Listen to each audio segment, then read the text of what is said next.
नमस्कार दोस्तों मैं आपको आज जन्म कुंडली में लग्नेश की स्थिति के ऊपर बताऊंगा और आपको ये बताऊंगा कि जन्म कुंडली में जो 4 तरह के सेग्रीगेशन होते हैं, जैसे धर्म, अर्थ, काम, मोक्ष।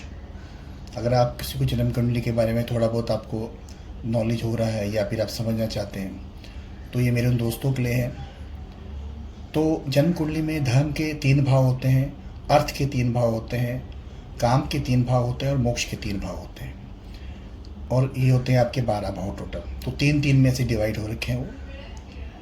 तो सबसे पहले आप देखिए, अगर आपका 1, 5, 9 एक पहला लग्नेश मतलब लगन का जो भाव है, पहला नंबर, आप ही कोई भी लगन की कुंडली हो सकती है। तो पहला भाव जो होता है जिसको लगन बोलते हैं, पहला, 5वां और 9वां, ये 3 जो हैं ये आपके धर्म के भाव होते हैं। मतलब लगन, पंचम भाव और नवम भाव। उसके बाद आप देखेंगे दूसरा, छठा और 10वां, मतलब अपने अपने घरों से 5-5 आगे, ये अर्थ के भाव होते हैं। मतलब दूसरा भाव, छठा भाव और 10वां भाव। ऐसे ही तीसरा, 7वां और 11वां, ये काम के भाव होते हैं। मतलब तीसरा भाव जन्म कुंडली का, 7वां भाव और 11वां भाव, ये आपके काम के भाव होते हैं। और चौथा, 8वां और 12वां, मतलब चौथा भाव जन्म कुंडली का, 8वां भाव और 12वां भाव, ये आपके मोक्ष के भाव होते हैं। तो इस तरह से ये आपके जो 4 तरह के मैंने बताए हैं आपको, तो 1, 5, 9 धर्म का, 2, 6, 10 अर्थ का और 3, 7, 11 काम का और 4, 8, 12 मोक्ष का। तो आप अपने लगन को, जो आपका व्यक्तित्व है बेसिकली, जो आपसे इंडिकेट करता है कि आपकी क्या पहचान है, तो लग्नेश अगर आपका 1, 5, 9 में बैठता है, मतलब धर्म के भाव में, तो ऐसा जो व्यक्ति होता है बहुत धार्मिक होता है, धर्म को आगे बढ़ाने वाला होता है और वो धर्म के थ्रू ही अपनी लाइफ में सक्सेस पाएगा। क्षमा कीजिए। मतलब धर्म के थ्रू जितनी पूजा पाठ करेगा या धार्मिक कार्यों में रुचि रखेगा, उसी के साथ साथ उसकी तरक्की भी होती रहेगी, सक्सेस मिलेगी उसको।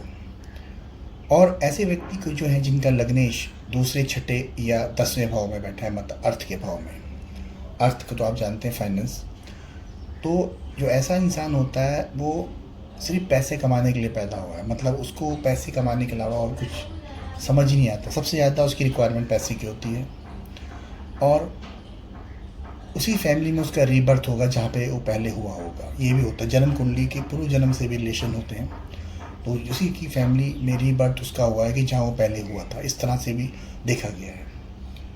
वहीं अगर तीसरा और 7वां और 11वां, जो जन्म कुंडली के 3 ये भाव हैं, तीसरा, 7वां और 11वां, इसमें अगर व्यक्ति का लग्नेश बैठा है तो ऐसा व्यक्ति आप देखेंगे अपनी पुराने जन्मों की जो विशेष हैं उसकी, जो उसकी पहले नहीं हुई, उनको पूरी करने के लिए इस जन्म में आया है।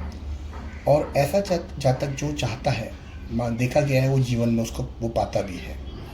और अगर उसका लग्नेश अगर मजबूत होता है, जो जन्म कुंडली का लग्नेश है, तो ये बहुत ही अच्छा होता है। तो ये आप देखिए, ऐसे ही जो मोक्ष के भाव हैं, चौथा, 8वां और 12वां, उसमें आपका लग्नेश बैठा है तो आपको बहुत ही ज्ञान की प्राप्ति होगी, मोक्ष की प्राप्ति होगी और अपने जीवन में आप अच्छे कर्म करते हुए सदगति को प्राप्त होंगे। आपको अत्यधिक ज्ञान की प्राप्ति होगी, हर तरह का ज्ञान आपको मिलेगा। तो ये 4 तरह के आपके भाव मैंने आप बताए आपको। तो आप अपनी जन्म कुंडली में ये सीखिए कि धर्म, अर्थ, काम, मोक्ष कैसे डिवाइड किए करने हैं आपको। सबसे पहले आप उसको समझिए। तो आपको एक रिपीट कर देता हूँ दोबारा। तो पहला, 5वां और 9वां जो भाव होता है जन्म कुंडली का शुरू से, वो होता है धर्म का। दूसरा, छठा और 10वां जो होता है अर्थ का होता है। तीसरा, 7वां और 11वां काम का होता है और चौथा, 8वां और 12वां मोक्ष का होता है। नमस्कार।